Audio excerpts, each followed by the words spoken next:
Christmas, everyone. Christmas is in the air. Do you feel it? Yeah. Gus is already poking around underneath the tree. Aren't you, Gus? Poking around. Well, we've got a Christmas story for you. One of your favorites. Lyle. Another Lyle book.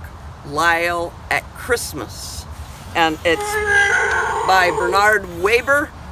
You guys love Lyle? We love Lyle. We want to know what Lyle's doing at Christmas. Yeah. Okay. Christmas was in the air. It was everywhere. And everywhere he went, Lyle the crocodile was wished a Merry Christmas. Children gave him big hugs. So did Millie, the crossing guard. "That's my special Christmas hug," she told him. Taxi drivers waved cheerily to him, as did the newsstand owner and the pizza man.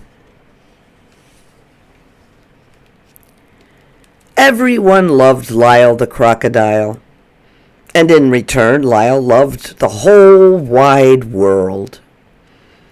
He loved Bird and Loretta the cat, who lived 2 houses away with Mr. Grumps.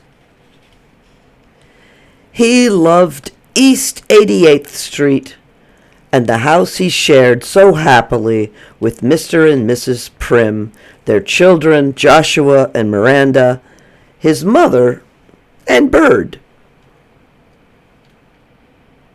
His only problem was deciding what gift he wanted most. But if Lyle was happy at Christmas, there was someone living close by who was not at all happy. That someone was feeling downright miserable, in fact, and that someone was Mr. Grumps. "I'm having the blahs," moaned Mr. Grumps. "Those low-down, pit-bottom, yucky holiday blahs. 'Tis the season to be jolly, right? Well, tell me about it." "Oh, I've tried so hard to get into the spirit of it all," Mr. Grumps groaned. "I trimmed the tree, wrapped gifts, hummed a carol or two, wished for snow, roasted chestnuts on an open fire, did all that, and still I'm having the blahs." Even his adored cat Loretta, who mostly enjoyed a sunny disposition, had it up to her whiskers with down-in-the-dumps Mr. Grumps, and took to moping about. In her darkest moments, she considered running away. Everyone tried desperately to cheer Mr. Grumps. Lyle exhausted his entire repertoire of surefire, amusing tricks. Nothing. Joshua and Miranda baked a huge batch of happy face cookies for him, accompanied by a note that read, "Have a nice day." But Mr. Grumps was in no mood for happy faces, nor was he about to have a nice day. Mrs. Primm thought a game or two of checkers would divert him, but she soon discovered that Mr. Grumps was a mighty sore loser. Lyle's mother, Nurse Felicity, checked Mr. Grumps' pulse and asked him to stick out his tongue. "No problem with his health," she concluded. Mr. Primm tried telling him uproarious jokes. "Heard it," Mr. Grumps said, cutting him short. "Heard that one too." It soon became painfully clear, at least for the moment, that no amount of cheering could lift Mr. Grumps out of his sorry holiday blahs. "We'll just do all that we can to let Mr. Grumps know, no matter what, that we do care about him and love him," said Mrs. Primm. One day, a terribly distraught Mr. Grumps appeared at the Primms' door. "Loretta! Loretta! Oh, my poor sweet Loretta!" he cried. "What's happened to Loretta?" Mrs. Primm exclaimed. "She's gone! Vanished! Slipped out as I signed for a package. Loretta is lost!" Mr. Grumps wept. "Oh, no!" everyone cried out. "Loretta lost!" Lyle was thunderstruck. "Loretta! Loretta!" Mr. Grumps sobbed away. Immediately, the family spread out in search of Loretta. Mrs. Primm circled the neighborhood in her car. Joshua and Miranda questioned people on the street. Mr. Primm and Lyle looked everywhere, late into the night. No Loretta. No one slept that night. Lyle kept a constant vigil at the window, anxiously searching the street below for signs of Loretta. Chilling visions of Loretta wandering alone or caught up in all manner of dangerous scrapes haunted him. Suddenly, Lyle knew all too clearly what he wanted most for Christmas. But much sooner, please. "I want the safe return of Loretta," he whispered to himself. The next day, the family was posting notices everywhere about Loretta and handing out flyers.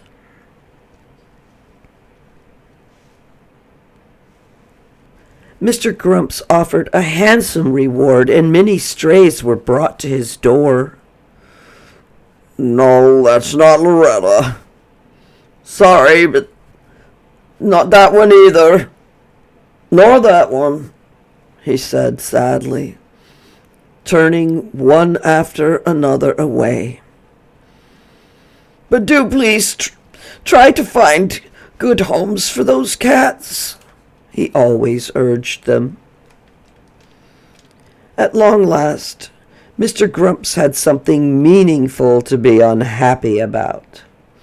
"Where? Oh, where is she?" he cried out again and again. So where indeed was Loretta? Well, after spending a shivery, terrifying night far away from East 88th Street, she was at this exact moment having serious second thoughts about running away.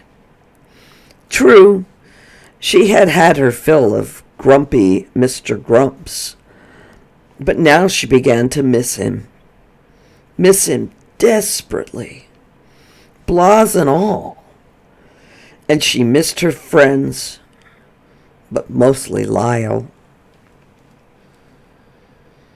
The world away from home was a lonely place, she sadly decided, especially at Christmas.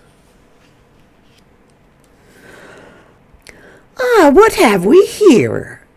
Loretta soon found herself staring up at the grinning face of Prunella Kit, known in the neighborhood as the Cat Lady. And oh so pretty, Prunella chortled. All alone, are you? No home? No one to look after you, to feed you?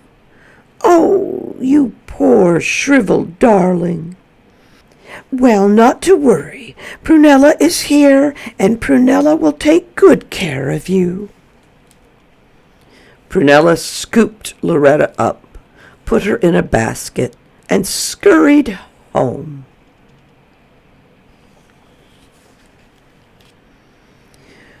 With quick steps, Prunella climbed the rickety stairs to her third-floor rooms.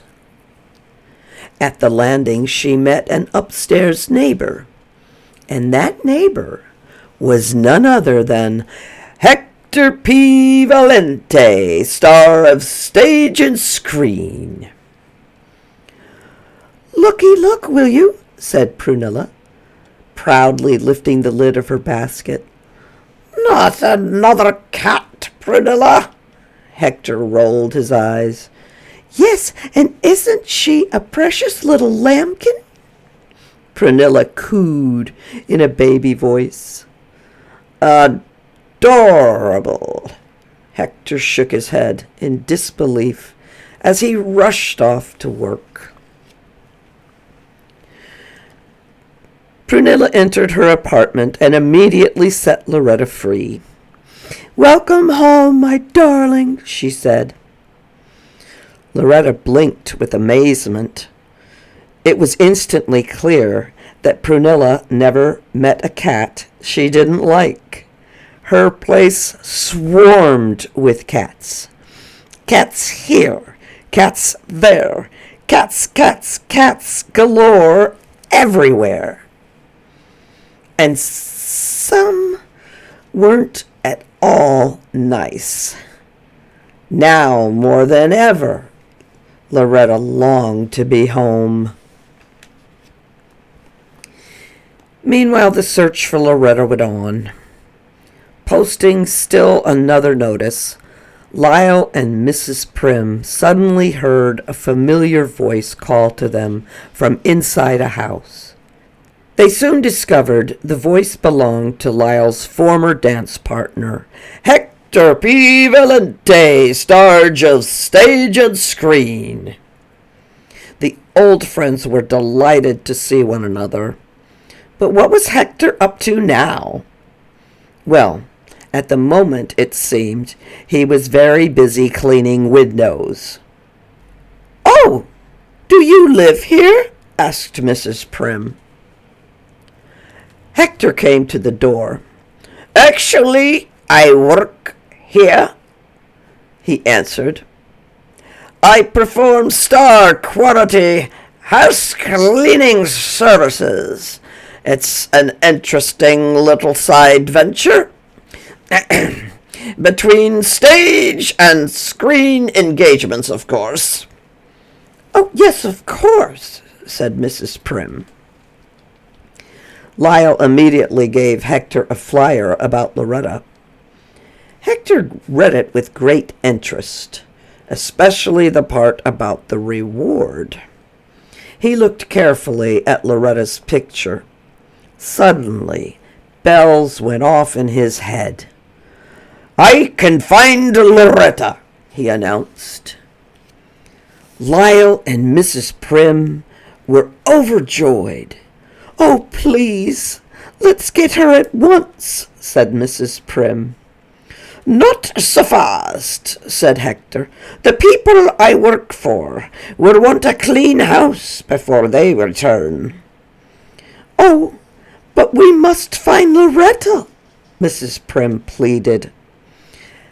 Hector had an idea. "Come in, please," he said. Hector took off his apron and put it on Lyle. "I'm sure you'll know what to do, Lyle," said Hector.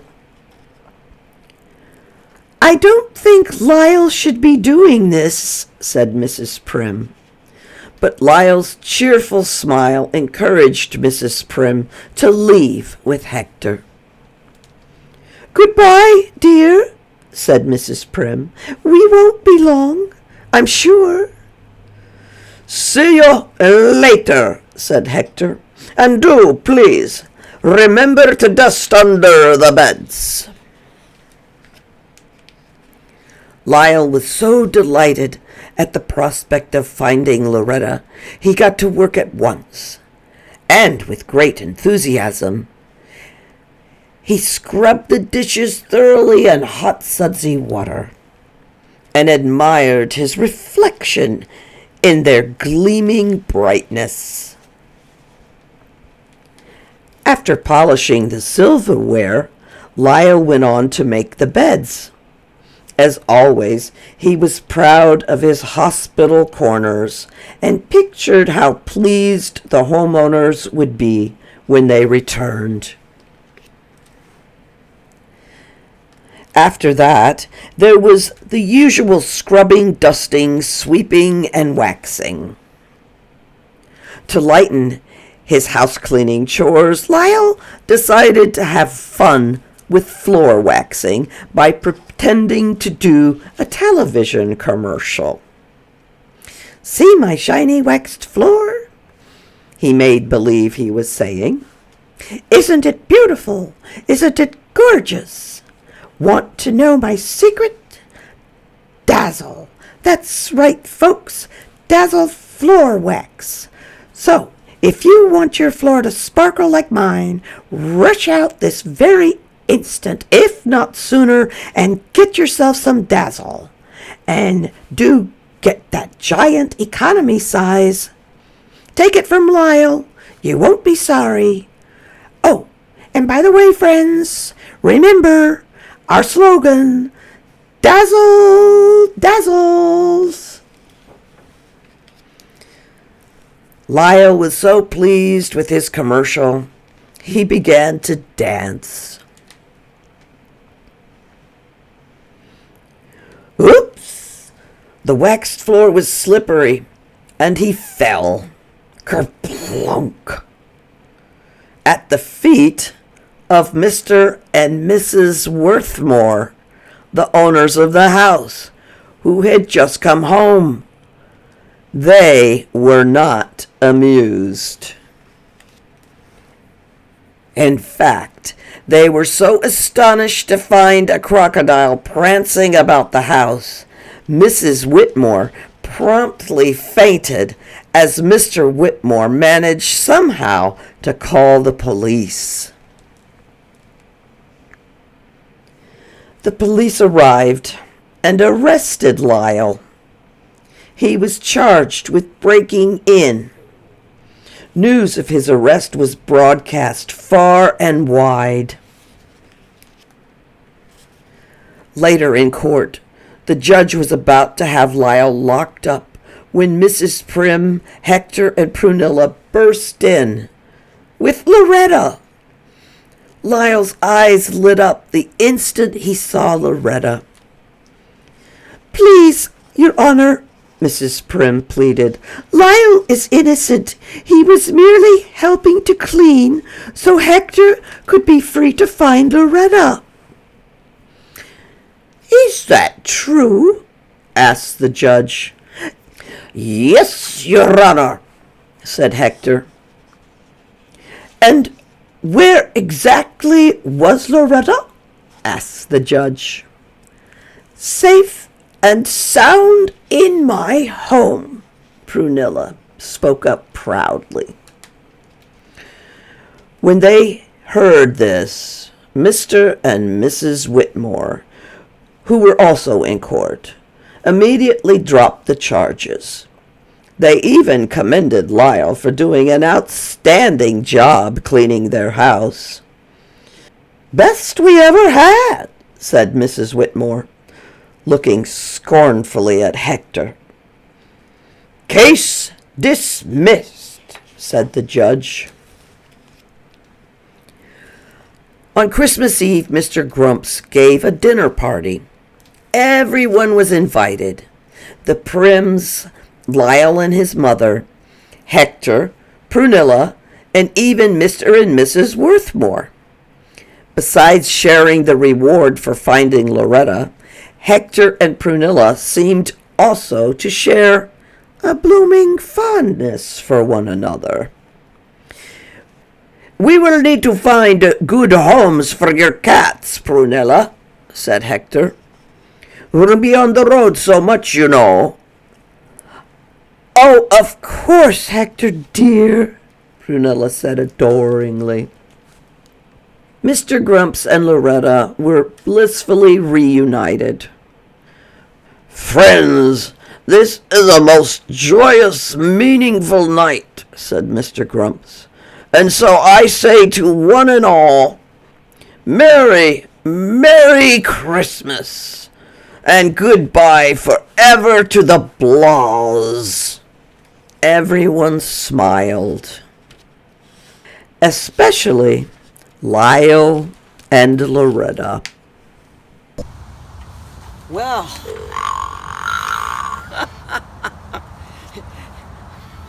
Lyle saves the day again. Huh. Gus loves these stories because of Loretta. We have a cat, not named Loretta, but we have a cat, and Gus loves our cat, and my cat loves Gus, right? Mm-hmm. What? Yeah. Yeah. Well, great Christmas story, huh? Everybody have a wonderful, Merry, Merry Christmas. In the meantime, bye.